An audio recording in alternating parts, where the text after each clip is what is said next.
Assalamualaikum warahmatullahi wabarakatuh.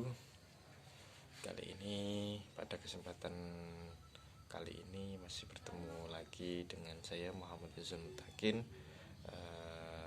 mahasiswa Institut Agama Islam Al-Qadiri Jember, mata pelajaran administrasi dan supervisi yang diampu oleh dosen pengampu kami Bapak Fikri Farifin MPDI.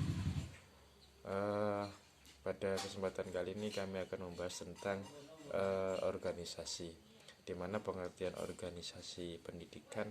Istilah organisasi ini secara etimologi ataupun menurut bahasa ini berasal dari organum yang berarti alat, ataupun sedangkan menurut organis dalam bahasa Inggris ini berarti mengorganisasikan, yang menunjukkan sebuah proses untuk mencapai sesuatu. Organisasi sebagai salah satu fungsi manajemen sesungguhnya telah banyak didefinisikan oleh para ahli. Di dalam Imam Mahali dan kawan-kawan ini mengartikan organisasi yaitu sebuah wadah yang memungkinkan masyarakat dapat meraih hasil yang sebelumnya tidak dapat dicapai oleh individu secara sendiri-sendiri. Kemudian pentingnya kita untuk memahami unsur-unsur dasar pembentuk sebuah organisasi, yaitu yang pertama adanya tujuan bersama. Organisasi mensyaratkan sesuatu yang diinginkan, biasanya terumuskan dalam visi misi, target, dan tujuan.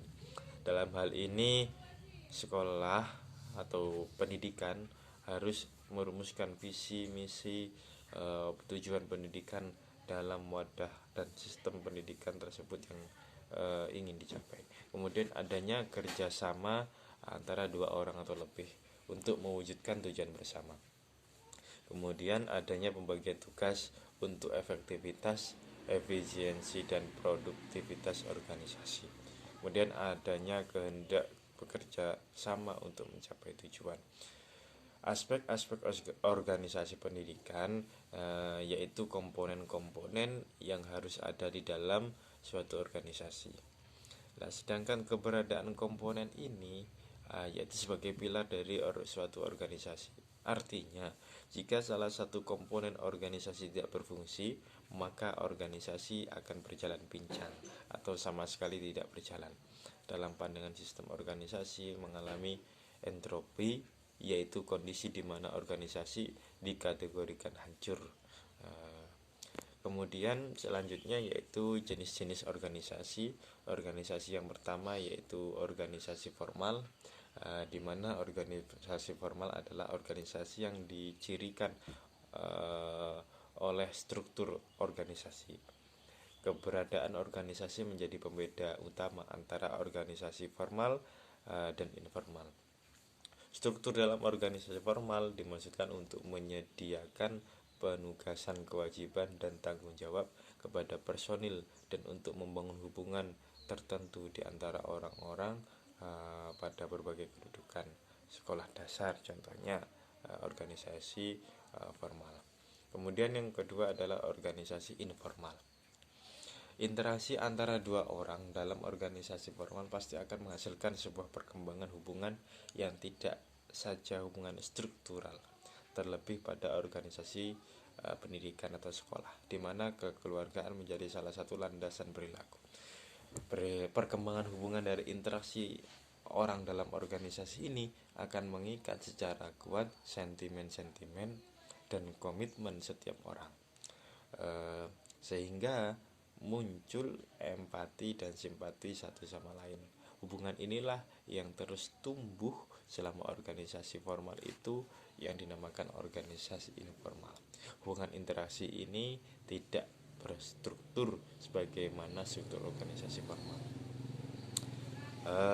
Kemudian strategi penguatan organisasi pendidikan.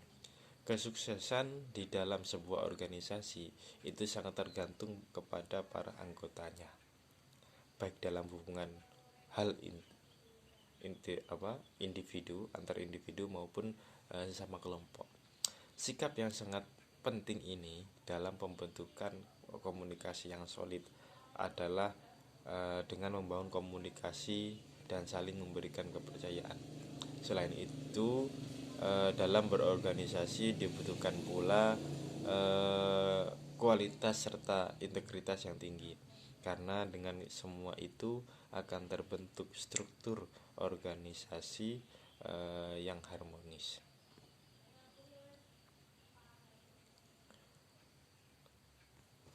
Kemudian kesimpulan dari apa yang kami sampaikan, yaitu organisasi adalah sekumpulan atau ikatan yang terdiri dari beberapa anggota yang terstruktur dan terjadi pula komunikasi di dalamnya serta memiliki tujuan tertentu. Dalam berorganisasi tidak hanya hubungan yang solid saja yang diperlukan dan dibangun, tapi juga rasa kesadaran antara anggota dan komitmen yang tinggi untuk membangun serta mengembangkan organisasi tersebut agar sesuai dengan tujuan dibentuknya organisasi. Dalam kaitannya lembaga atau satuan pendidikan tentu tidak lepas dari tujuan pendidikan, di mana tujuan tersebut tercantum di dalam Undang-Undang Sisdiknas tahun 2003 yang mana di dalamnya dikatakan bahwa pendidikan adalah usaha